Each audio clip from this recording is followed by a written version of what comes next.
Welcome to this launch of the second edition of the Indigenous Knowledges Attribution Toolkit, or IKAT, which was previously known as the Indigenous Referencing Guide for Indigenous Knowledges. My name is Jamie McCowan, and I'm the CEO of CAVAL, and I'm joined by Sarah Davidson, who's going to be helping me facilitate this event. I'll guide you through the webinars, the Q&A with our speakers. We will be using the Q&A function in Zoom, so please pop your questions for our speakers in there if you have any as we go along. We will get to as many questions as possible. If the Q&A function isn't immediately visible to you, it may be under the 3 dots for more at the bottom of the Zoom, but you can always ask Sarah in the chat if you're having any problems. As we get started, I would like to acknowledge the traditional custodians of the land across Australia, Aotearoa, New Zealand, where we live, learn, and work. We acknowledge and celebrate the inherent strengths of Aboriginal, Torres Strait Islander, Maori, and other First Nations peoples and communities, and recognize their continuing connection to land, water, sky, and culture. We pay our respects to their elders, past and present. I would also like to welcome and extend my respects to any First Nations people attending today. I am joining you from Wiradjuri country today, and I encourage you to share which country you are attending from in the chat. So as part of a small bit of background to the IKAT, before I hand over to our presenters, during 2020 to 2022, the CAVAL Research and Information Group focused on creating a CAVAL member-wide living guiding principles document for referencing Indigenous knowledges within Victoria. Funded by CAVAL, the Indigenous Archives Collective created the Indigenous Referencing Guidance for Indigenous Knowledges, which was launched in May 2023. Since then, this resource has been downloaded from the CAVAL website on average 63 times a month. The resource has recently been made into an OER on Studium by CAVAL, and Sarah will put a link to this in the chat. And we will also convert the second edition into an OER later this year. It was always intended that we would revise the toolkit every 3 years. The first edition had such a positive reception. We are delighted that the Indigenous Archives Collective has now completed the first revision and that we're able to launch that today. Sarah's going to share a link to the second edition as well in the chat. And now I'd like to welcome our presenters joining us to speak further about the revision process and some new elements are Dr. Rose Barrowcliffe and Nathan Mudyi Sentance from the Indigenous Archives Collective. Dr. Barrowcliffe is a Butchulla Wanamata postdoctoral research fellow at Macquarie University's Centre for Critical Indigenous Studies. Rose's research examines the rights and representation of Aboriginal and Torres Strait Islander people in archival collections. Her work focuses on improving findability and access to Indigenous knowledges and data held in archive. Nathan Mudyi Sentance is a Wiradjuri librarian and writer who grew up in Darkinjung country. He is head of collections, First Nations at the Powerhouse Museum, and a member of the Indigenous Archives Collective. His writing has appeared in The Guardian, History Australia, British Art Studies, and the Archival Decolonist. So on behalf of everyone today, I would like to extend a very warm welcome to Rose and Nathan. Thank you for joining us. I'll hand over to you to speak further about the changes that have been made between the first and second editions. Thanks, Jamie. Galangol Jali, everyone. Thank you so much for the introduction and giving a background a bit to what we're going to talk about today. I just wanted to, I'll just give a bit of a cultural introduction, allow Nathan to do the same. So I'm Butchulla of the Wanamata clan group. My people are from the Fraser Coast, Ngari on the east coast of Queensland. And as Jamie was just mentioning, my research is really about representation and rights of Indigenous people in archives. Nathan, did you want to say a little bit? Yeah, so Yuramara Lindugi, so Nathan Sanchuanati, so yeah, Wiradjuri Gibi Baladul. So yeah, I'm a Wiradjuri man. My family is traditionally from Mudyi, New South Wales, but as Jamie mentioned, I grew up on Darkinjung country on the New South Wales Central Coast. Yeah, Wiradjuri man from the Mudyi clan, and a librarian by trade, but I've become slowly been sucked into the museum world. So just doing sort of museum things, but also I guess one of my passions is how we attribute Indigenous knowledges that have been, in some cases, extracted and captured by collections. Thanks, Nath. So just to give a little bit of a background to the Indigenous Archives Collective, because while it's Nathan and I presenting here today, the working group who have worked on the first edition and now the second edition, the review of the IKAT includes Professor Kirsten Thorpe, who is Warramai, Dr. Lauren Booker, who's Garigal, and Dr. Shannon Folkhead, who's Koori. They couldn't be here today, but they have been involved in the process from the get-go, so we want to recognise them as well. But the five of us are all members of the Indigenous Archive Collective, which is it's a First Nations-led group of Indigenous practitioners, researchers and allies working in the galleries, libraries, archives and museums sector, so the GLAM sector. And collectively, we connect Indigenous peoples and knowledges, and we advocate for our rights in archival and information spaces. So what I wanted to, acknowledge is that we have many people in the collective who are practitioners, but a lot of us are also scholars or working in both spaces, both academic institutions and with or for collecting institutions. So there's a wealth of knowledge that we're drawing on there to do this work. And we were very pleased and excited to be asked back to do the 3-year review of the Indigenous Knowledges Attribution Toolkit and to be here today to launch the second edition.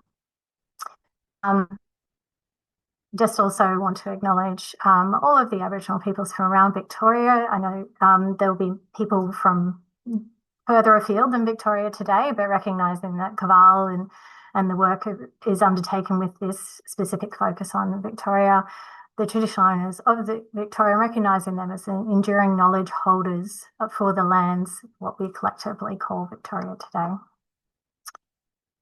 So today Nathan and I are going to talk about why we were asked to do the review. We'll give a little bit of an overview of what the feedback has been and what was gathered during this process. We're going to talk about what's different in the second edition, what's next. Jamie's already given a bit of a preview to that, and then we'll have time for Q&A at the end. So the review was something that was committed to right from the get-go when CAVAL decided to undertake this work of pulling together an Indigenous Knowledges Attribution Toolkit. And it comes at a really important time where we're looking at a confluence of different knowledge systems. So we have the Western knowledge production built on extraction, as Nathan was saying, and privileging of white voices and white knowledge systems, Western knowledge systems.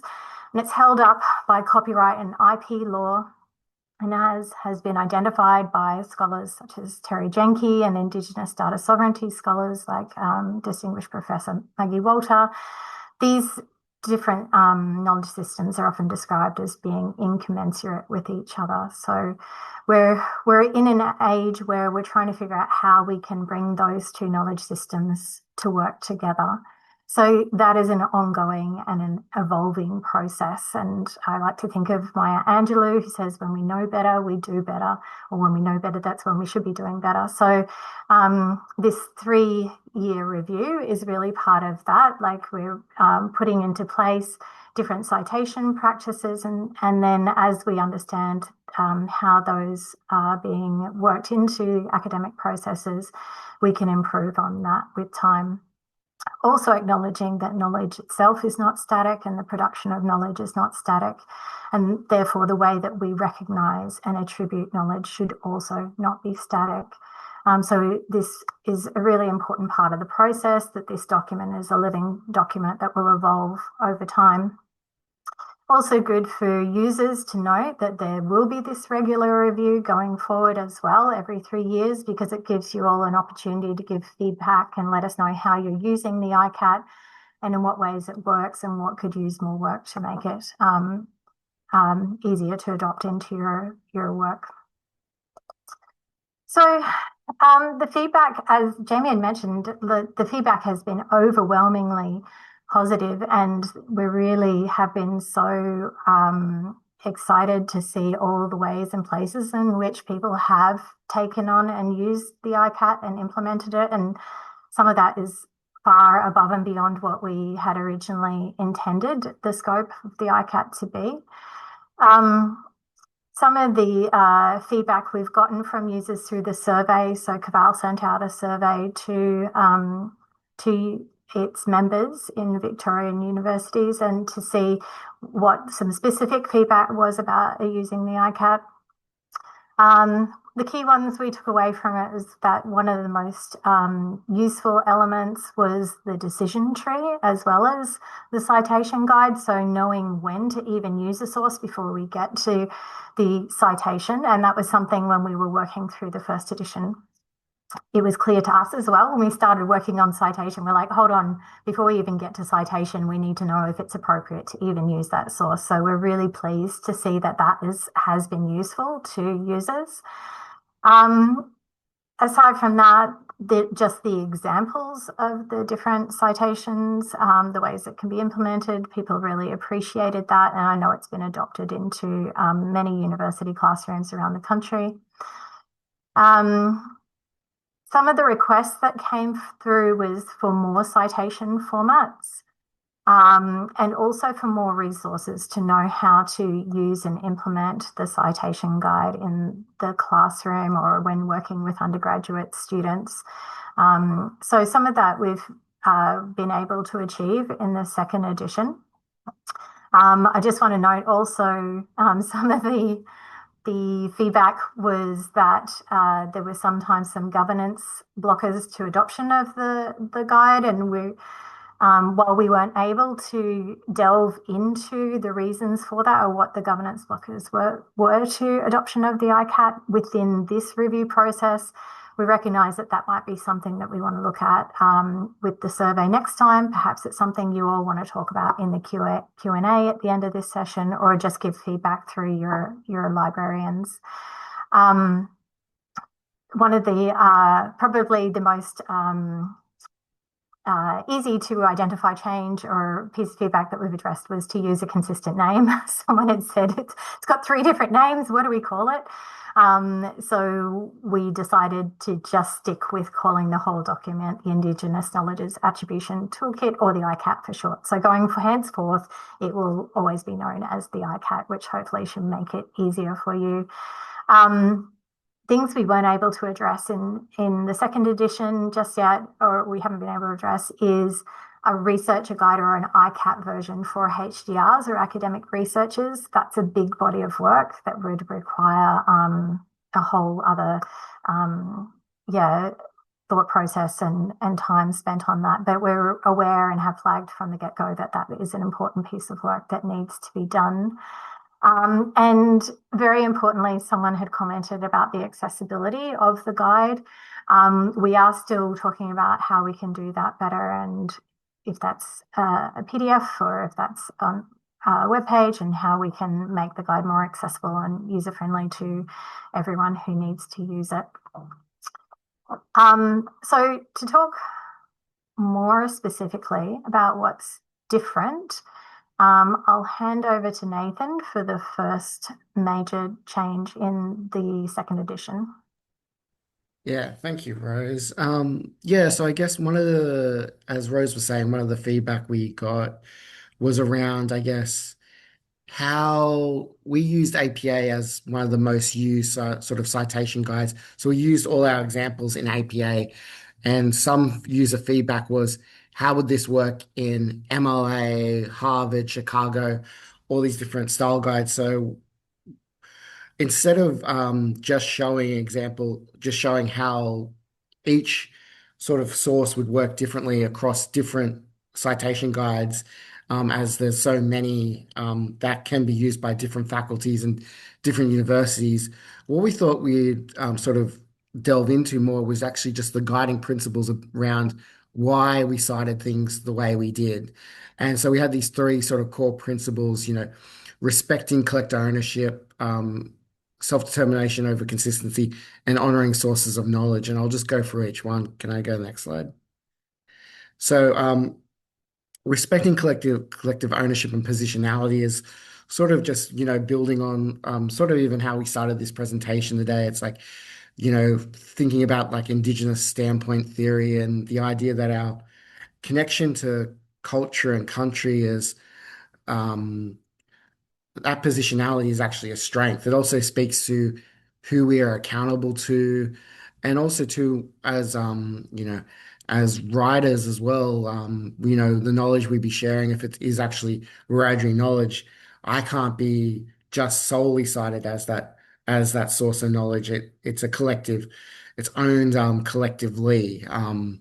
So basically, that's what this principle is about, is just respecting that collective ownership and respecting that positionality.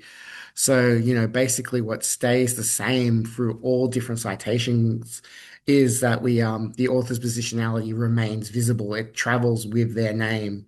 And I guess what changes, this is what we mean when we were trying to talk about, I guess, like principles over, I guess, like the minutiae of each individual citation guide is, well, there'll be all different punctuation and in-text citation logic of a style guide.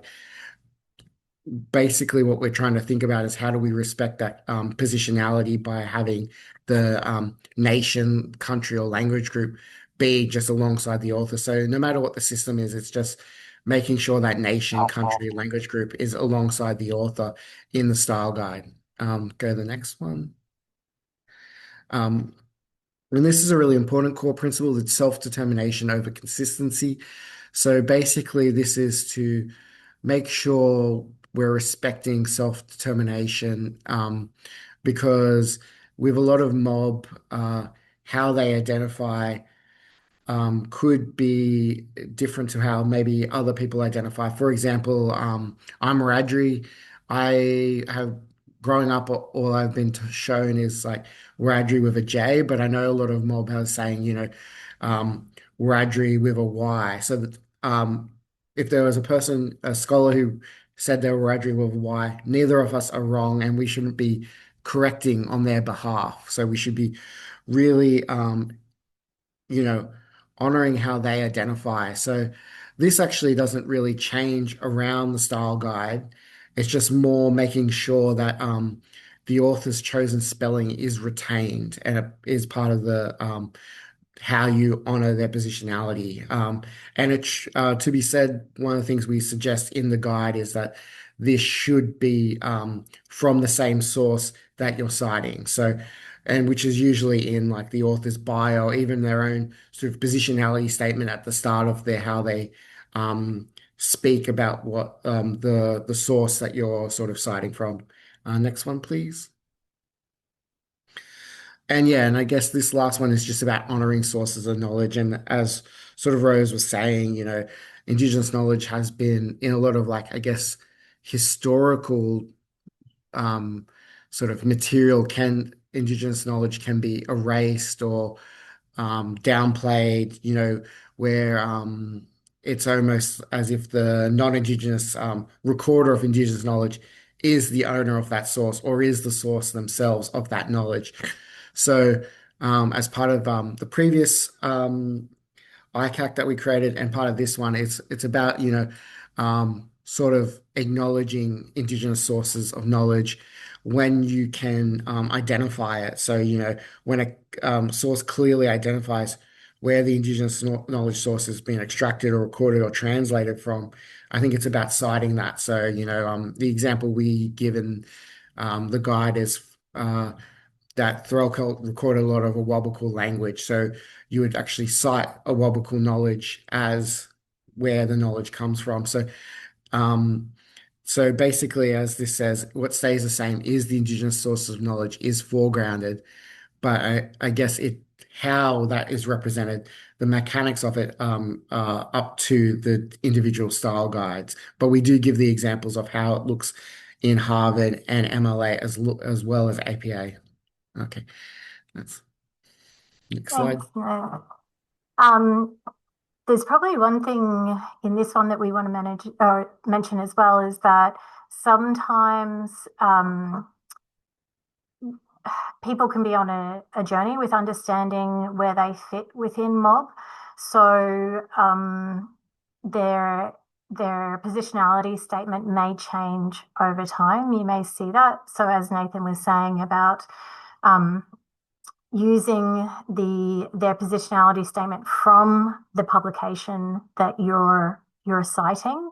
So, 10 or 15 years down the line, it may be something different, but cite it as they cited it at the point in time of that publication. So there's more detail about that in the guide, obviously. The other key change is that we had feedback about the decision tree, and apologies for the lack of graphic design skills here. We are hoping to get this zhuzhed into a bit more of a pleasing graphic. But the flow of the decision tree has been separated into two separate decision trees now. The first one is the authorship decision tree, and that does come first in the process of use. So the first thing to consider is who has authored this work in your decision making about whether it's an appropriate source to use. So again, the key principles remain the same, but we've just kind of separated it out, so it should be a clearer path to follow. The priority should always be to support Indigenous authors writing about Indigenous subjects, but more so, I guess, or in tandem with that, you always want to be supporting scholarship by people who have the closest relationship with that knowledge wherever possible. Now, this is not to say we don't recognise that there are reasons why you might want to cite works that are by people from outside the community that do not have the closest relationship with the knowledge, depending on the subject you're writing about. So, for example, you might need to cite older legacy publications to provide evidence of colonial violence or to demonstrate a certain type of language or a way that knowledge was gathered. There are many caveats to thinking about, okay, why you wouldn't cite the people with the closest relationship to the knowledge. But your general rule should be you want to be citing Indigenous people who have the closest relationship to the Indigenous knowledge. Always being conscious of not pan-Indigenising and knowing that Indigenous people from outside of the knowledge authority group do not automatically have authority just because they're Indigenous.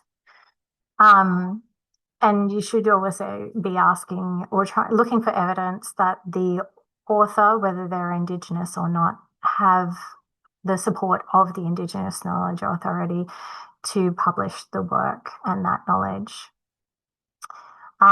So it can be difficult, particularly with legacy publications, to be able to do that. We recognise that. But more and more, this is becoming the norm, so it should be easier to do with newer publications. And I guess what's important here is that we are raising also the expectation on academic publication that if you're publishing about Indigenous knowledge, it should be by the people who have the closest relationship with the knowledge. If they are not the sole authors, it should be in partnership with them, and it should be really prioritising them as the copyright holders for their Indigenous knowledge wherever it sits. So part of this process is about driving change over time as well. So again, when we know better, we do better. So the second decision tree is specific to content. And you can see there's a few where it loops you back to the beginning there. The decision-making process is, again, somewhat similar. You're looking for the language and terminology that's used inside the publication itself. Is it outdated? Is it racist?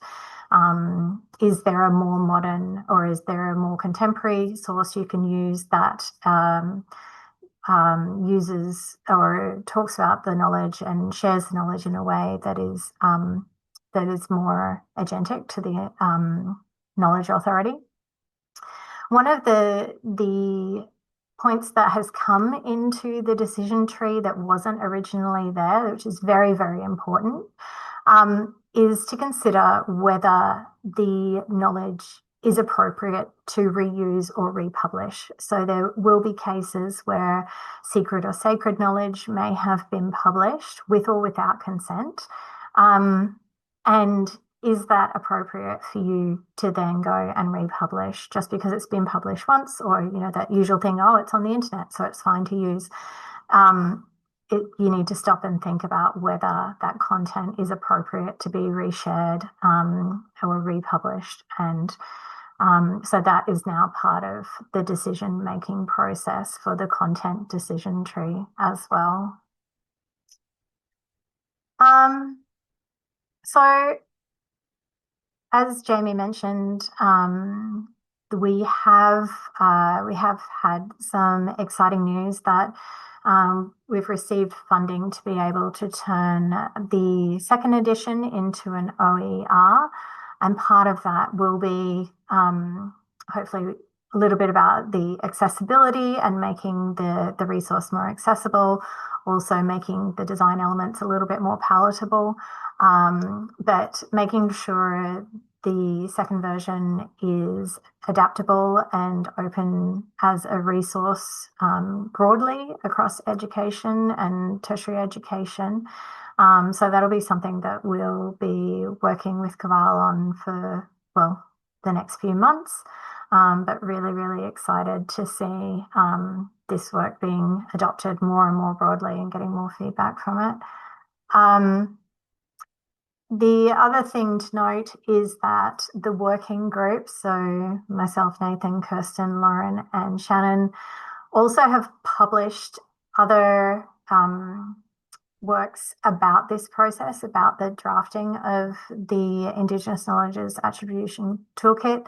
So if you're at all interested in looking at more detail and the thinking behind the process of creating the IKAT, there's two specific publications there that you can go and read, or one is a book chapter and one's a journal article. The reviewer comments from the journal article also formed some of the feedback for this review process. And then also the Indigenous Archives Collective website does also list those citations and has more about the collective if you wanted to check out more about that as well. Nathan, did you have anything else you wanted to add? No, we've run through that really quick. So I feel like we have tons of time now for Q&A, but I'd definitely like to open it up to the floor to get some feedback from people in the audience about how they're using the IKAT or how they have used the IKAT, and any thoughts on how it could be used in different ways. And pass it back to, I can't actually see anyone right now, so that's all right. Well, thank you first. That was really helpful in understanding what you worked through and how you got to where we are. And I just think I learned so much every time I listen to one of these presentations. So yeah, thank you. Applause. We do have a good question in the chat about if budget was not a factor, what would your dream vision for the IKAT be into the future? Budget is always a factor, isn't it? And it's not just budget, it's resources actually, right? Yeah. I think, well, certainly for the working group, we all work on multiple other things at any one time. So even just finding time to do the review is difficult. Not difficult, but it's just, yeah, there's a lot that needs to be juggled to bring 5 people together to do that. So my personal preference, though, if budget wasn't an issue and time wasn't an issue, I would really like to see the development of the IKAT for HDRs and academic researchers. The reason for that being, and part of the thought process around specifically making the IKAT for undergraduate students is that there's so many other things to consider when it comes to HDRs and career researchers, because we all have so much more autonomy over the information we use and how we gather information. Like undergrads are mainly limited to using already published materials, right? But from HDR, like, I mean, you know, from research students, postgrad students onwards, we're able to gather our own data. So we are actually then becoming part of that knowledge production process where we are publishing academic papers ourselves, and we need to be thinking about, if we're working with Indigenous knowledges, how are we attributing them? And who are we putting down as authors, who are lead authors? All these things have metrics in academia. So it's a much more involved process. Who do we put on funding applications? You know, who are we paying within our research budgets and that sort of thing. So I would love to see a IKAT for professional researchers, HCRs and professionals. Nathan? No, I think that would be incredible. Yeah, I think that would be the main thing that I'd be interested in too, if budget wasn't a thing. But also too, I guess like the ICAP was also to and Indigenous intellectual property protocols, data sovereignty protocols, all these sort of things. I think it would be great. I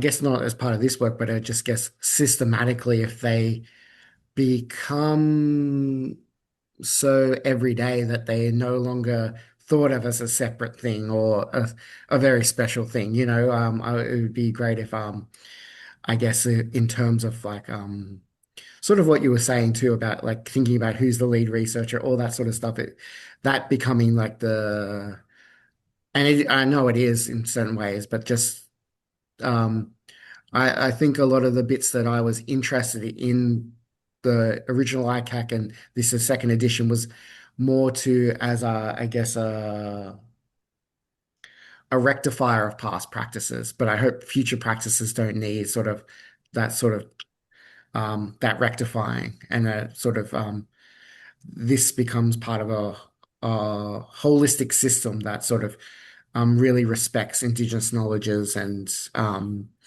treats them with the reverence they deserve. Yeah.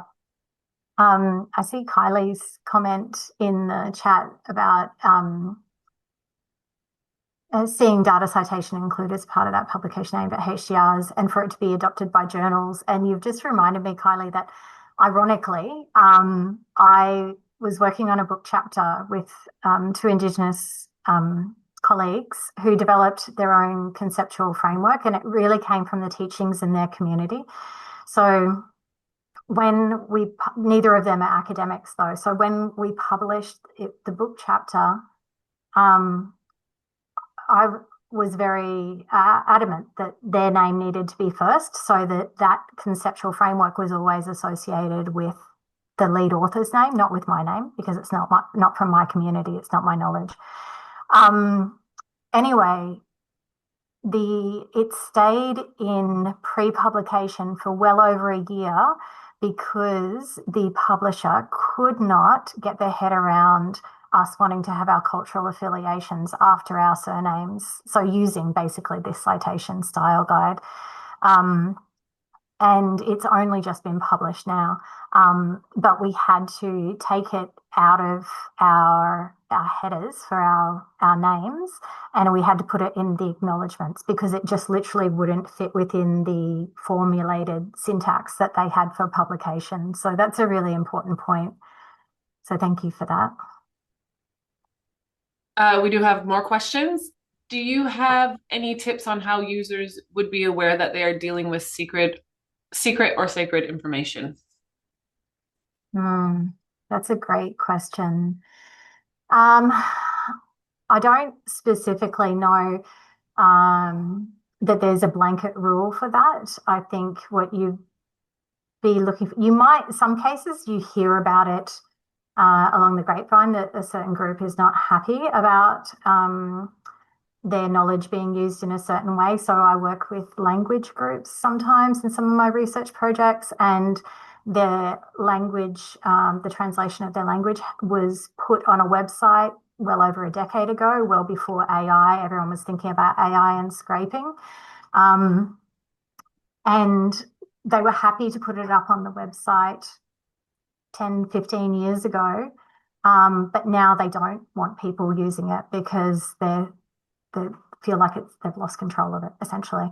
So in that case, that's the sort of thing where I wouldn't cite it, because now that I've heard that, then I would respect that they don't want that knowledge. They don't want their language used in publications. Nath, do you have any examples that you can think of?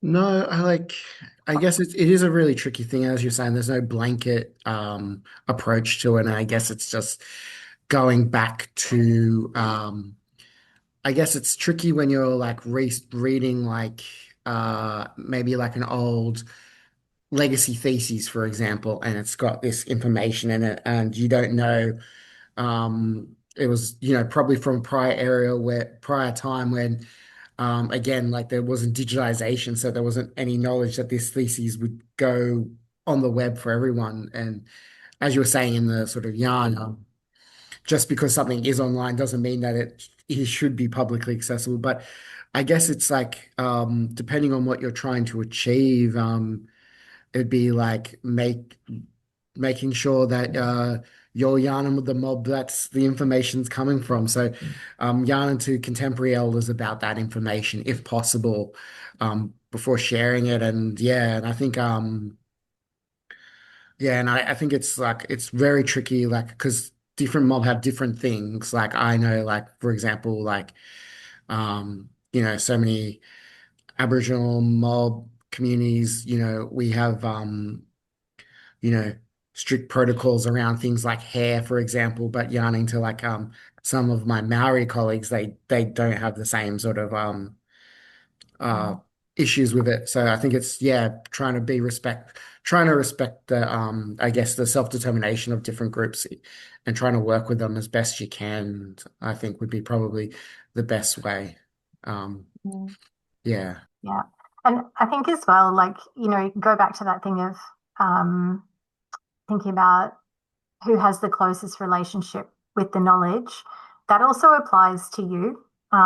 So sometimes you need to think, am I the right person to be writing about this? If I don't understand the situation properly, then perhaps it's not my place to be writing about it. Or, speak to someone from that community and try to get an understanding. If you are the right person, they're happy for you to write about it, then, do they want you to share that knowledge? Do they want to be part of sharing that knowledge as well? Like you're as researchers and academics, or even students, academia is a place of power and privilege.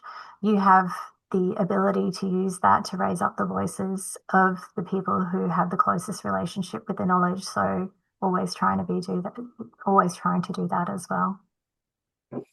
This is a big issue amongst our libraries, because they might have items within their collection that should they be making this accessible, and how should they be looking at this, and they're discussing how they can share information on that, so they can do the right thing, but it's not. For sure. And that's certainly the space that Nathan, myself, other Indigenous Archives Collectives members are working in right now, with collecting institutions and what's their responsibility there, which is, they bear quite a lot of responsibility for embedding that Indigenous data governance back into those materials. So there's that decision-making process. So, the library should be a facilitator for understanding if that knowledge is appropriate to use, and supporting that yourselves, the users of the IKAT, they should be supporting that through knowing, like building in that process within the library as well. Yeah. Well, thank you. A question here, is it available for use now? Which is yes. So we can put the link back into the chat for people to access. Do you have any suggestions on encouraging undergrad students to look more broadly for their citations to make them more diverse? Mm. What I will say to that is that there are Indigenous scholars in every field Mm. these days. So it might, if you are a teacher, your course curriculum should be, your recommended reading should be drawing on those scholars as well, and helping students to find them and foregrounding that scholarship, I would say. Yeah. Yeah, I agree. And I think it's I think even just posing that question to yourself is a good way to do it too, is thinking about whose voice might be missing from this discussion, whose voice yeah, whose voice is being privileged, whose voice is missing from this discussion sometimes is a good one, and who is impacted by this research. And I think and it's their voice being privileged, and two, with the, I guess, like also always thinking about, I guess, like where mob or different people sort of, where their sort of intersections are at as well to sort of think about Yeah. um diversity of opinions. If you're still only focusing on like Aboriginal men, for example, if it's not a man, sort of a men's business sort of focused thing, it's like you're still erasing different voices, or different voices are not Yeah. getting the chance to.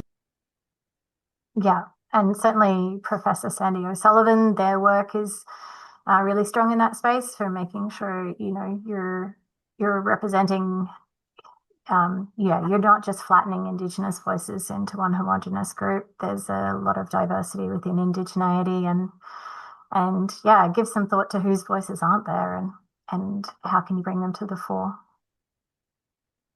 Someone's commented about the Deakin resource as well. Yes, it's fantastic. Highly recommend. Want to recognize, or we want to recognize the work of Tui Raven as well in that at Deakin. But yeah, they've done an absolutely amazing job of taking the IKAT and turning it into a step-by-step guide. That's a good thing to share too. Thank you. I don't have any more questions in the Q&A. I do think it's really interesting how the conversation's involved, because I feel like when we did the first launch, it was really, tell me exactly how to do the citation, like really specific. And these questions are like, it has evolved in how everyone is thinking. So I think we're making some level of progress with our thinking around but do you have anything else that you want to add before we finish up today? No, I mean, I think for us, it's definitely an evolution. Like you say, when we did the first round 3 years ago, we were in a different place to what we are Mhm. now. And even, the work that supports this, the ICIP work, the Indigenous Data Sovereignty work, has progressed so much in the past 3 years. And this is all part of that same group of work. But we need to be able to recognize when something is Indigenous knowledge and Indigenous data to be able to enact rights in it. So this is really important work. And with that, we do have one more question. I think, Sarah, do you see that there would be benefit in seeking institutional endorsement for the IKAT? Um, yeah, I mean, I think sure, if it makes people feel, I mean, my opinion, I don't know, Nathan, if you feel differently, but if it makes people feel more assured in using it, I think sometimes, and like, you don't need to ask permission to make a change sometimes. And if you know it's the right thing to do, then just go ahead and do it and be the change agent yourself. And then I find often that institutions are the last ones to come along. It's individuals within institutions that affect change. So yeah, they'll probably be the last to the party. Yeah, I love that. I love that, Rose. 100% agree. Good answer. Um, look, is there anything else from anyone? Last chance to pose your questions. Yeah. Yeah. Yeah, it's definitely an area of opportunity, Claire. And I think um, there are so many people, like, you go back to the statistics on how many Aboriginal and Torres Strait Islander people there are in Australia. We're only 3% of the population. We are not going to be able to affect change ourselves. So having advocates fighting for this sort of stuff and pushing it forward everywhere you go certainly makes it easier for all of us. I think that's a great way to end the session. I really appreciate both of you and your time today and the work that was done by the Indigenous Archives Collective on this. If you have any other questions following the webinars or the Zoom session, you can contact members at caval.edu.au. You can follow CAVAL on the social channels outlined on the screen and get our newsletter for updates on the QR code on the screen, which is up there. Thank you, Sarah. Thank you for everyone for their contributions today and contributing to the Q&A. I think that it's not the end of the discussion. Clearly, there's still a lot more to do. I think when we have discussions amongst our membership on how this is used and how we can do things together, this is how this all started. So I really appreciate all the contributions from the CAVAL members, the work of the Indigenous Archive Collective, and the outcome that we'll be sharing now, and looking forward to developing the new OER. Thank you. All right. With that, I wish you all a great afternoon, and thank you very much.